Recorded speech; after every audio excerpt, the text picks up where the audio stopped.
Ya, muy bien, muy bien. Vamos a empezar la clase. Miren, el tema es sumamente importante, ¿no es cierto? ¿Quién no quiere envejecer?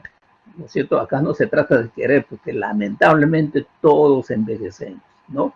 Es un hecho que todos los seres biológicos de alguna manera tienen que ir involucionando y, por supuesto, desaparecer, ¿no?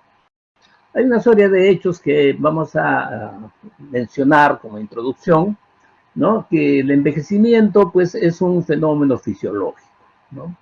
El mecanismo, obviamente, es bastante estudiado actualmente, es un tema de mucha actualidad, ¿no? Debido a que se ha modificado tremendamente la expectativa de vida. Actualmente tenemos una cantidad bastante importante de personas que están prácticamente consideradas dentro de la tercera edad, ¿no? La noción inclusive de envejecimiento ha ido cambiando, ¿no? Ya no se habla de envejecimiento normal, porque no hay envejecimiento normal. Más bien se habla de un envejecimiento sin patología o un envejecimiento óptimo. Porque hay que tener en cuenta que la propia involución de los tejidos y de los órganos y del ser humano en parte en general, con el correr del tiempo va sufriendo menoscabo, de tal manera que sí existen ciertas alteraciones, de tal manera que cuando nosotros hablamos de un envejecimiento óptimo es tratar de reducir al mínimo esta situación y que tranquilamente el paciente pueda tener pues una vejez más o menos productiva, ¿no? Es un hecho que a pesar de ser ineludible, de alguna manera puede ser influenciable. En cierta manera podemos nosotros influir, especialmente en la velocidad y la intensidad del deterioro de las personas. Por supuesto, no podemos impedir completamente, ¿no? Se ha hablado de una serie de mecanismos, ¿no? Mecanismos internos, generalmente mecanismos genéticos, ¿no? Pero también existe pues una participación importante de mecanismos externos o exógenos. Dentro de los mecanismos genéticos, obviamente o intrínsecos, están las alteraciones genéticas, ¿no? El tema de la telomerasa, el estrés oxidativo, etcétera. Pero también los mecanismos extrínsecos juegan un papel importante, especialmente para disminuir la velocidad del decaimiento, ¿no? Del tema de la persona, ¿no? Y están dentro de los estilos de vida e inclusive la influencia de factores ambientales. Entonces, todos los sistemas biológicos obviamente envejecen, ¿no? Envejecen con un ritmo propio, y esto es obviamente una característica de todo ser biológico, de todo ser vivo, ¿no? Hay seres obviamente que viven un tiempo bastante largo, otros seres que viven pues un tiempo bastante corto. Por ejemplo, un tipo de insectos, seguramente ustedes conocen la efímera, que solamente vive pues 24 horas simplemente, ¿no? Mientras otras especies obviamente tienen un tiempo de vida bastante largo, ¿no? Eh, a pesar de toda esta situación, que es un hecho ineludible, un hecho progresivo, ¿no es cierto? La velocidad, como he mencionado, se puede de alguna manera retardar con algunas medidas higiénicas, ¿no? También, obviamente, los pacientes obviamente hacen enfermedades de tal manera que el tratamiento precoz de enfermedades agudas y también de las enfermedades crónicas, ¿no? Permite de alguna manera prolongar el tiempo de vida con buena salud de los pacientes, ¿no? Los cambios anatómicos y fisiológicos obviamente se inician durante mucho tiempo. Al principio obviamente no hay ninguna molestia objetiva y posteriormente va a ir apareciendo signos externos. Esto es lo que ocurre obviamente con el envejecimiento, ¿no?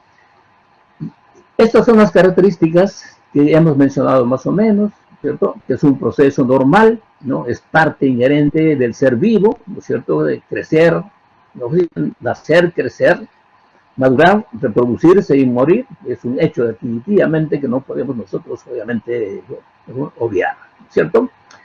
En consecuencia, la segunda característica es inevitable y es universal. Ocurre con todos los seres vivos.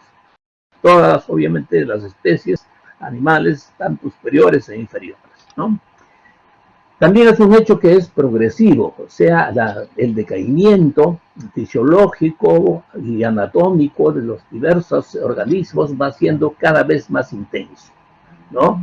Por otro lado, es un mecanismo que no tiene, obviamente, posibilidad de reversión. Es un mecanismo irreversible y solamente avanza en un solo sentido. También tiene la característica de ser heterogéneo, debido a que cada individuo, cada persona tiene una forma peculiar de envejecer. E inclusive dentro de la misma persona, diversos órganos tienen una velocidad y una forma diferente de envejecer, ¿no? Y esto es fácilmente de identificar. Ustedes habrán visto que algunas personas mayores a veces tienen problemas de los órganos de los sentidos, obviamente están medio sordos o están obviamente con problemas visuales, ¿no?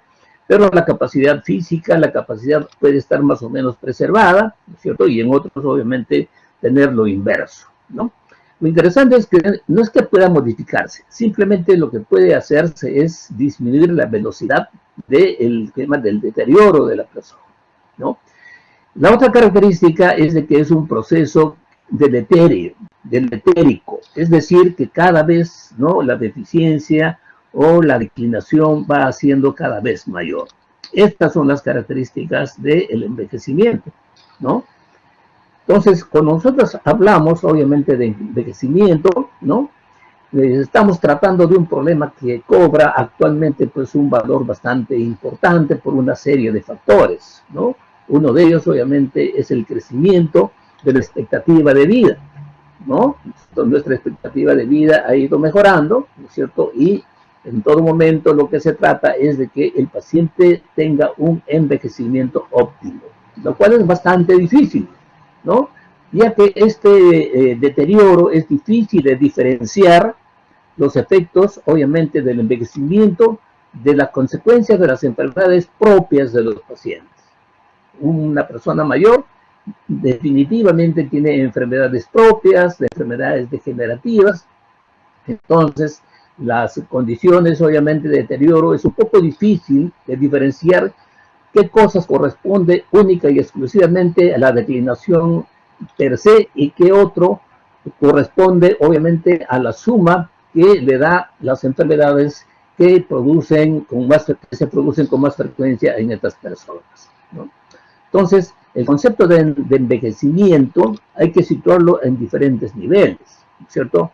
Hay un envejecimiento obviamente fisiológico, hay un envejecimiento morfológico, ¿no? Y inclusive podemos obviamente profundizar un poco más, ¿no? Empieza en un envejecimiento celular y molecular.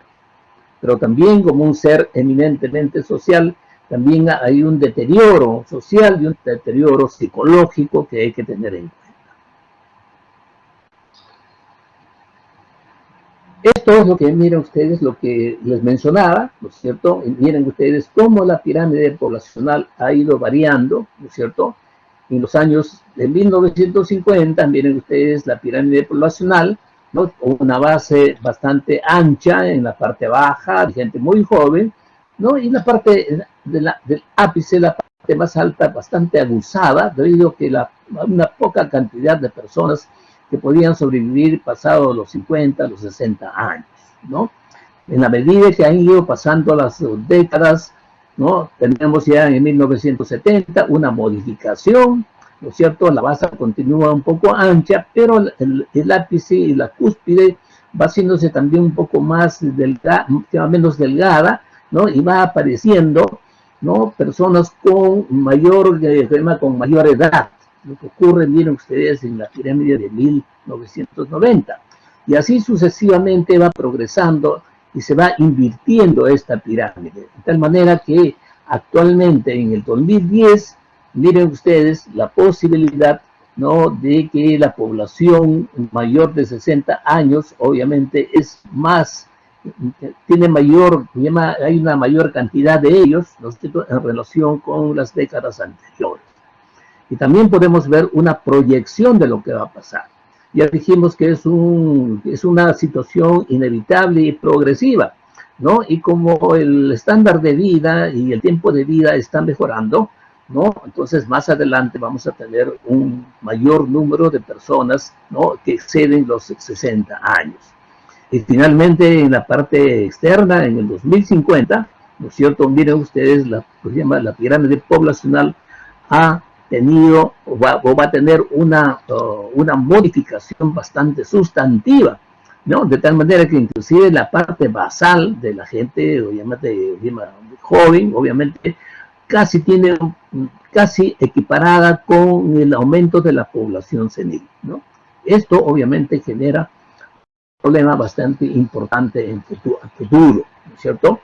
Igualmente tenemos acá una gráfica, ¿no es cierto?, que explica la expectativa de vida, ¿no?, por continentes, ¿no? Cuando nos ubicamos en la parte que corresponde a América Latina y al Caribe, ¿no?, estamos viendo también variaciones, obviamente, del tiempo de vida. Acá la pirámide en rojo, ¿no?, ocurría la supervivencia, el tiempo de supervivencia, más o menos en la década del 50-55, ¿no? El amarillo está representando, ¿no es cierto?, el tiempo de supervivencia entre el 90 y 95. Y finalmente, en verde está representado, ¿no?, lo que ocurre actualmente en la década del 2020 al 2025, ¿no?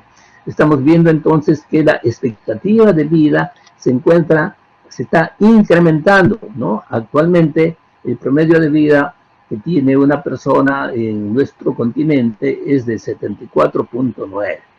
Esto, por supuesto, es un poco más amplio en los países industrializados, ¿no?, tanto en Europa como en Norteamérica, donde prácticamente, ¿no?, el tiempo de vida, la expectativa de vida prácticamente está por alrededor de los 80 años. Esto significa entonces que la población mayor es cada vez creciente y va a generar un problema enorme, ¿no?, desde el punto de vista de la salud pública, ¿no? Y ahí entonces la preocupación para tratar de ver por qué motivos nosotros envejecemos y qué podemos hacer, ¿no? Entonces es fácil de entender que el envejecimiento es un fenómeno multidimensional, ¿ya? No hay una sola causa, hay una serie de mecanismos que van a ver ustedes más adelante, ¿no es cierto?, y que formaría parte de la evolución continua del organismo, ¿no? E inclusive, ¿no?, se ha llegado a pensar definitivamente que de alguna manera hay una programación celular. Las células, ¿no?, y el organismo obviamente está programado genéticamente para tener un tiempo de vida determinado, ¿no? Esto se ha podido explicar o se ha querido explicar a través de dos modelos. Un modelo es llamado modelo fisiológico, ¿no es cierto?, que es un proceso inevitable de desgaste celular, ¿no es cierto?, ya debido a una acumulación progresiva de defectos obviamente deleterios, ¿no? Y estos efectos obviamente que en la persona joven pueden repararse, en el sujeto mayor también los mecanismos de reparación fallan. En consecuencia, ¿no es cierto?, estos mecanismos de agresión, ¿no es cierto?, predominan sobre los mecanismos de reparación, ¿no es cierto?, y esto genera definitivamente envejecimiento. Dentro de estos daños tenemos obviamente el estrés oxidativo, el acortamiento de los telómeros y alteraciones a nivel del genoma humano. Después tenemos el otro modelo que trata de explicar también, que es el modelo evolucionista, ¿no? Es la consecuencia directa, obviamente, de la selección natural, ¿cierto? La persona creció, se reprodució y ya no tiene mayor posibilidades de reproducción, y en consecuencia tiene que, obviamente, ser descartado y tiene que ser eliminado, ¿no? Entonces, los mecanismos van a incluir tres aspectos, ¿no?, como estamos viendo ya, ¿no? Ligados a los factores intrínsecos o genéticos que ya mencionamos. También están factores ligados a factores agresivos externos, ¿no? Y los ligados a enfermedades prevalentes en los ancianos, que de todas maneras se presentan y son motivo de, obviamente, del deterioro del estado de salud, ¿no? Existe una serie de teorías que explican, que tratan de explicar el envejecimiento, ¿no es cierto? Ya mencionamos los factores genéticos, ¿no es cierto?, que influyen obviamente en el tiempo de duración de un ser vivo, ¿no? Algunas personas han llamado a esto el reloj biológico, ¿no? Entonces hay una serie de cambios como inestabilidad del genoma, ¿no es cierto?, debido obviamente a las agresiones que van a producir obviamente lesiones en el ADN, ¿no? Un elemento importante que ustedes saben, recuerdan seguramente, que en los cromosomas existe una porción llamada telómeros. Estos telómeros de alguna manera están protegiendo a la célula.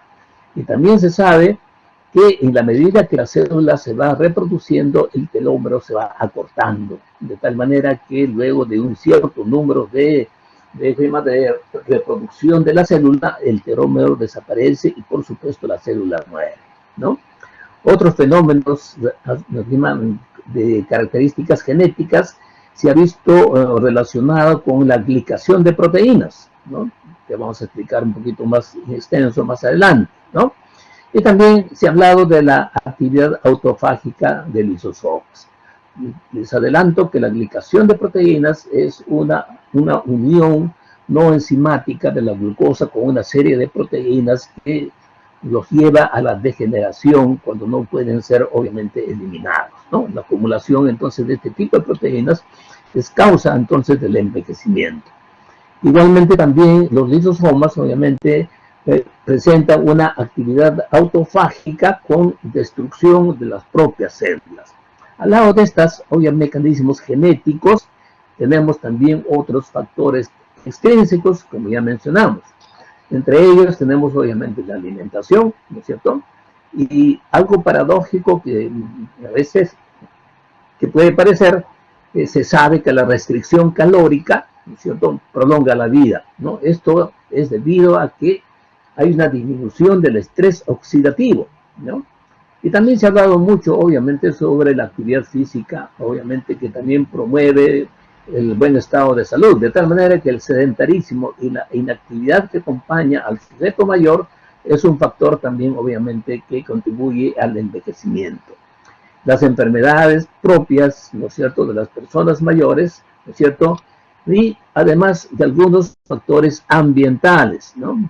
Es diferente, se llama, la expectativa de vida de una persona de las grandes urbes, ¿no?, de aquellas otras, obviamente, de las zonas, obviamente, ¿no?, de los pueblos, ya que no tienen mayor, o llama, contaminantes ambientales y una serie de otras situaciones, ¿no?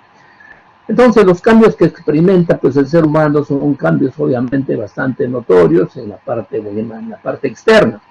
Pero no solamente en la parte externa, como hemos mencionado, sino también hay que proyectarse, que igualmente, como envejece la parte externa, la parte interna también comienza a deteriorarse. Entonces, todos los órganos también tienen un deterioro progresivo y paulatino, ¿no es cierto? Y también mencionamos que la velocidad, obviamente, como ocurre con cualquier tipo de persona, ¿no es cierto?, la velocidad de envejecimiento y el tipo de envejecimiento, ¿no es cierto?, es diferente, ¿no?, dependiendo de las características propias de cada individuo. Igualmente ocurre con los órganos, ¿no? Los órganos, si bien es cierto, todos envejecen, pero la velocidad de envejecimiento de cada órgano no tiene sus propias peculiaridades, ¿no? Entonces, podemos obviamente ya decir que el envejecimiento, obviamente, ¿no?, ha generado una serie de terminologías, ¿no? El término que más utilizamos en este momento es el de adulto mayor, ¿no? Entonces, aquellas personas, ¿no?, que se encuentran por encima de los 65 años hacia adelante, ¿no? Entonces, en estas personas obviamente ya se considera, ¿cierto?, el envejecimiento, lo que no significa que a partir de los 65 años comienza a declinar no el organismo, sino que la declinación inclusive comienza a presentarse a partir de los 40 años. Lo que pasa es que las manifestaciones todavía no son ostensibles, ¿no? Entonces el envejecimiento, también llamado senescencia, ¿no es cierto?, viene a ser un conjunto de modificaciones no solamente anatómicas, sino también fisiológicas, ¿no es cierto?, y que aparecen obviamente como consecuencia de la acción del tiempo sobre los seres vivos, ¿no? Esto supone una disminución de la capacidad de adaptación, ¿no es cierto?, de cada uno de los órganos, ¿no? Cada uno de los órganos obviamente son sometidos, ¿no es cierto?, tienen capacidades de adaptación que se van perdiendo con la edad, ¿no?, tanto de los aparatos y sistemas, ¿no?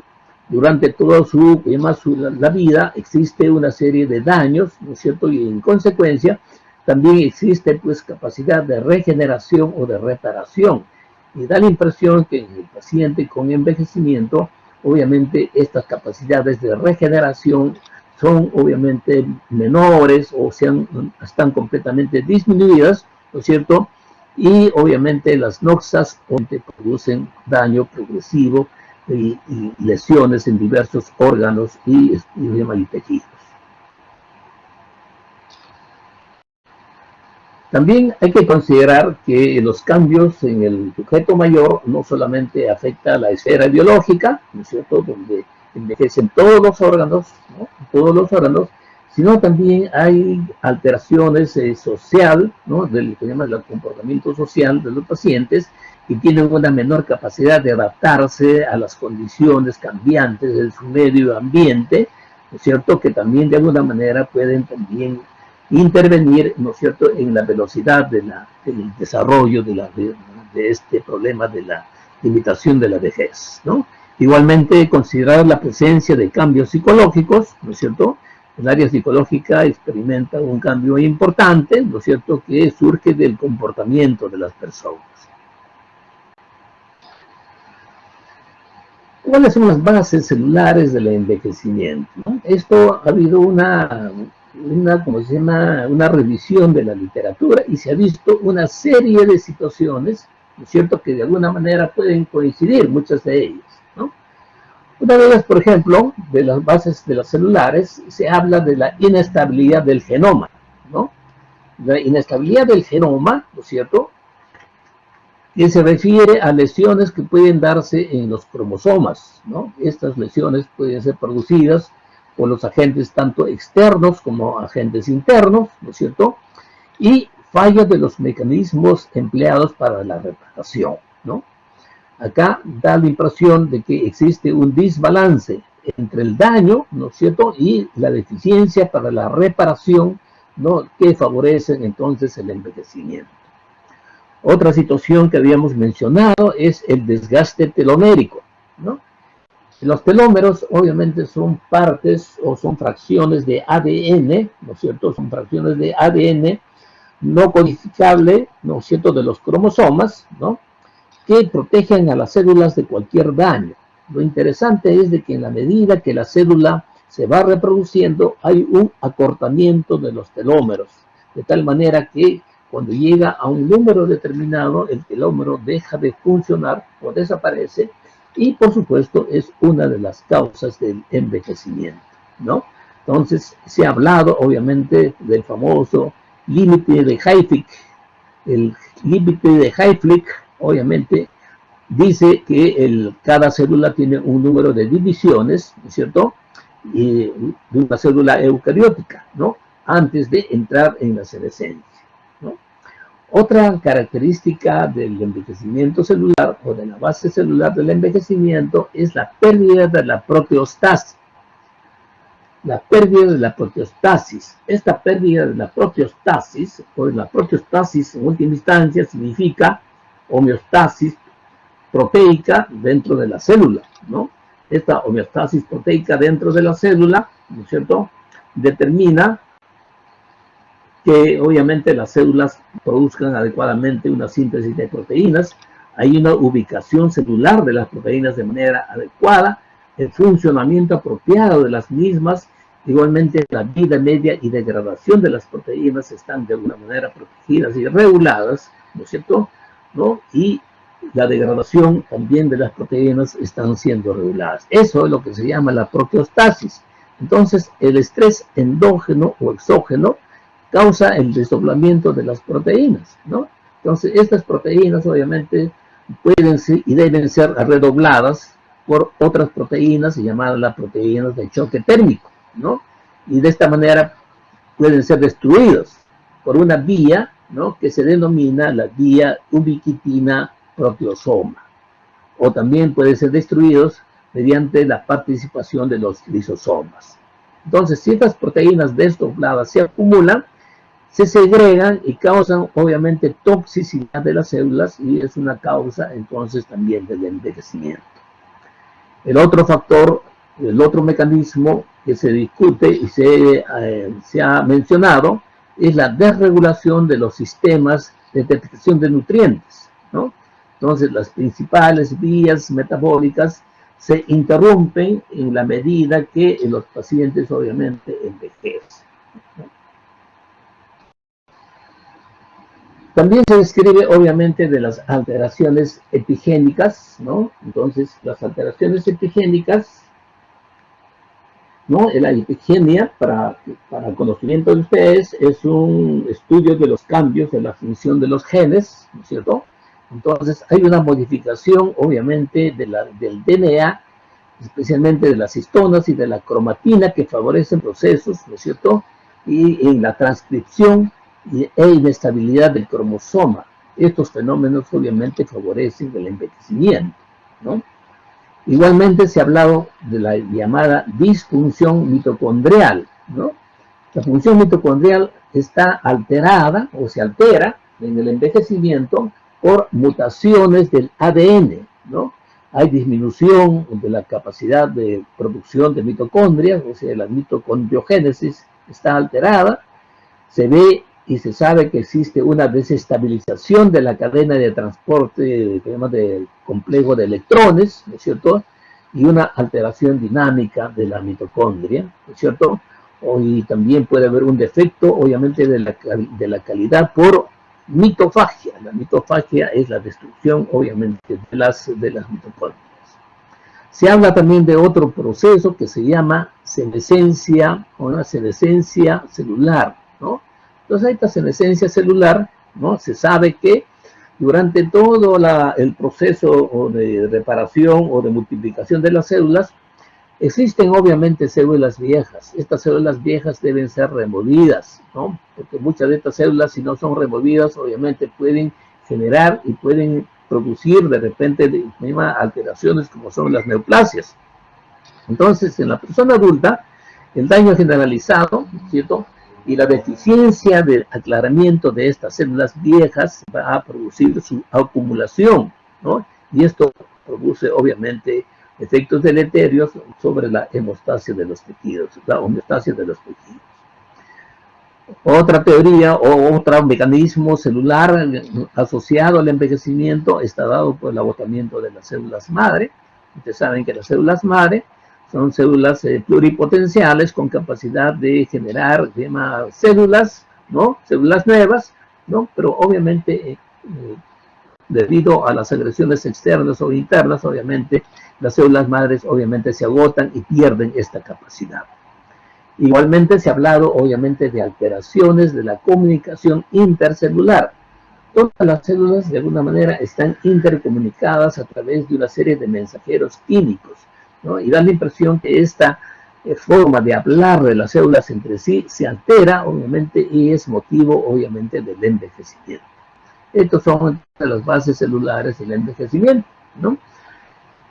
Las alteraciones celulares obviamente producen obviamente alteraciones en los tejidos, ¿no? Y hemos visto y se ven obviamente las formas más comunes de alteraciones tisulares, ¿no? Que producen algunos tipos de patrones, ¿no? Entre ellos, por ejemplo, tenemos obviamente la atrofia parda, que puede verse en las células del corazón, del hígado, del cerebro, etc. La atrofia parda no viene a ser otra cosa más que el depósito de lipofucsina, ¿no es cierto? Que es un pigmento de desgaste, ¿no es cierto?, que se acumula obviamente en los tejidos, ¿no? El otro patrón tisular, obviamente, que se ve es la esclerosis, ¿no? Y esto puede ocurrir en varias partes, particularmente en los vasos, en los riñones, en el corazón, ¿no? Esto obviamente va a producir un endurecimiento de los tejidos con incremento del tejido conjuntivo, ¿no es cierto? Y pérdida de tejido elástico, ¿no? Otro patrón de envejecimiento tisular es la elastosis, que ocurre precisamente en la piel, en el aparato digestivo, en los vasos, en las vías respiratorias, ¿no es cierto? Lo cual condiciona una reducción de la resistencia y la elasticidad de los tejidos. Y finalmente, se observa también las llamadas calcificaciones distróficas, que pueden comprometer a los vasos, a los bronquios y a algunos tejidos, ¿no? Esto obviamente se debe a una calcificación de los tejidos sin que tengan ningún tipo de daño, ¿no? Son calcificaciones, obviamente, en tejido sin daño. Entonces, las alteraciones obviamente se van a producir en todo el organismo, ¿no? Acá solamente quiero presentarles un resumen, ¿no es cierto?, apretado de los cambios más importantes que puede presentarse en las diversas partes del organismo. Así, por ejemplo, tenemos en la composición corporal, ¿no es cierto?, es bastante conocido que la proporción de agua en el anciano es menor. Igualmente hay una disminución, obviamente, de la masa magra, no sé, la masa muscular está completamente disminuida, ¿no es cierto? Y, contrariamente, hay un incremento proporcional de la grasa corporal. Y de la grasa corporal, fundamentalmente de la grasa visceral, ¿no? Igualmente, obviamente, se ha visto que hay un aumento de glicoproteínas ácidas, precisamente de acuerdo a la teoría o al fenómeno de la glicación de proteínas que hemos mencionado. En el aparato cardiovascular vamos a observar una serie de alteraciones, ¿no es cierto?, en la funcionalidad del corazón, ¿no? Hay en la sensibilidad miocárdica, ¿no es cierto?, para la estimulación y la respuesta frente al sistema adrenérgico está bastante reducido, ¿no? Entonces, lo que explica obviamente la menor resistencia física de los pacientes, la respuesta de taquicardia frente al esfuerzo está disminuido precisamente por esta disminución de la respuesta adrenérgica, ¿no es cierto? La actividad igualmente de los vasoreceptores están obviamente reducidos, ¿no es cierto? Es posible obviamente las caídas de presión arterial, las variaciones obviamente que no pueden compensar las presiones durante los cambios de posición, ¿no es cierto? Hipotensiones ortostáticas, etcétera. El gasto cardíaco también, obviamente, por deterioro de la capacidad de contracción del músculo cardíaco se encuentra también disminuida y hay un aumento de la resistencia periférica total, ¿no? Lo que da como consecuencia que el paciente pueda tener, pues, anciano, tiene como característica una hipertensión de tipo sistólica. El sistema nervioso central tampoco no escapa de este tipo de deterioro. Esto hay una notoria disminución del peso y volumen del cerebro, ¿no es cierto? Y las alteraciones en las diversas funciones, ¿no? Coordinación de los órganos de los sentidos, obviamente de los sentidos del equilibrio, etcétera, etcétera, de la cognición, ¿no es cierto? Se encuentran también obviamente menoscabados. También obviamente hay una alteración en el sistema endocrino, que es notorio, la hipotrofia de las glándulas de la glándula tiroidea con la edad, ¿no es cierto? Hay una mayor incidencia, obviamente, de diabetes mellitus por deterioro de las funciones de las células beta pancreáticas, ¿no es cierto? Y puede aparecer, pues, algunos rasgos de enfermedad tiroidea, ¿no? Un evento que se ve, obviamente, en la mujer es, obviamente, la menopausia, que significa, obviamente, el cese de la producción de estrógenos y la serie de consecuencias, ¿no? Relacionadas precisamente con una disminución de esta hormona, ¿no? Sequedad de las mucosas, adelgazamiento del epitelio vaginal, ¿no? Que se hace mucho más delgado, etcétera, etcétera, ¿no es cierto? A nivel gastrointestinal, vemos también modificaciones, el pH gástrico está obviamente disminuido, ¿no es cierto? El vaciamiento gástrico y el tránsito intestinal también se encuentra disminuido, lo que determina, pues, que el anciano con frecuencia hace estreñimiento, ¿no? Y esto va a acentuarse si el paciente obviamente disminuye su motilidad, ¿no? En el aparato genitourinario, ni qué decir, ¿no es cierto? Las alteraciones son bastante notorias, ¿no? El impacto de la disminución de los estrógenos en la mujer va a producir atrofia de la vagina, ¿no es cierto?, por los niveles bajos, obviamente, de estrógenos. En el varón es conocido, obviamente, las manifestaciones de hipertrofia femenina prostática, ¿no?, debido a los problemas de tipo androgénicos, ¿no?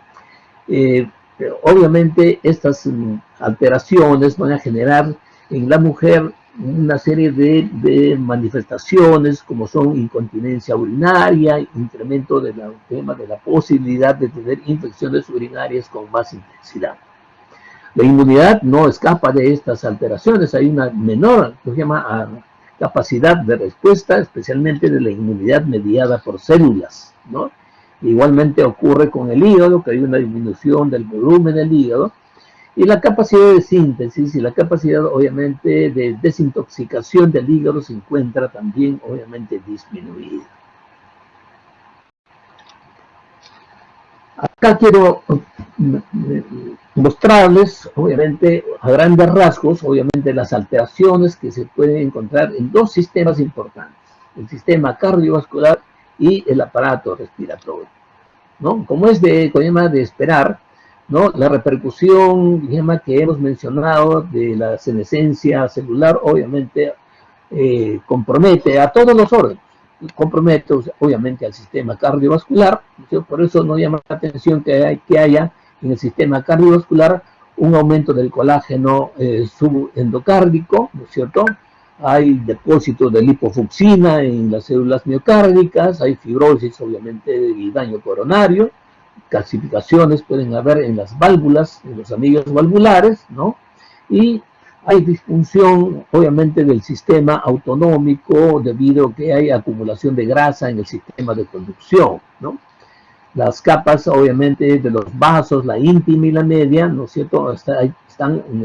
Hay un aumento de colágeno, ¿no? Y se produce, pues, una degeneración elástica y una rigidez de los vasos. La aterosclerosis es un hecho, ¿no es cierto? Es un hecho que compromete no solamente a los vasos coronarios, sino obviamente a los vasos de toda la economía, ¿no?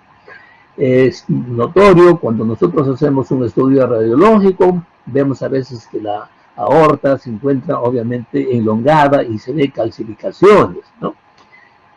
Por supuesto, van a ocurrir también alteraciones electrocardiográficas, ¿no es cierto? Hay alteraciones y prolongación, por ejemplo, de los segmentos PQ, QRS y el QT está de alguna manera alterado, ¿no?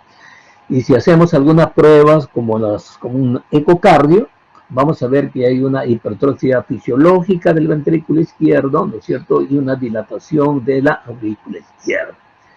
Toda esta situación de tipo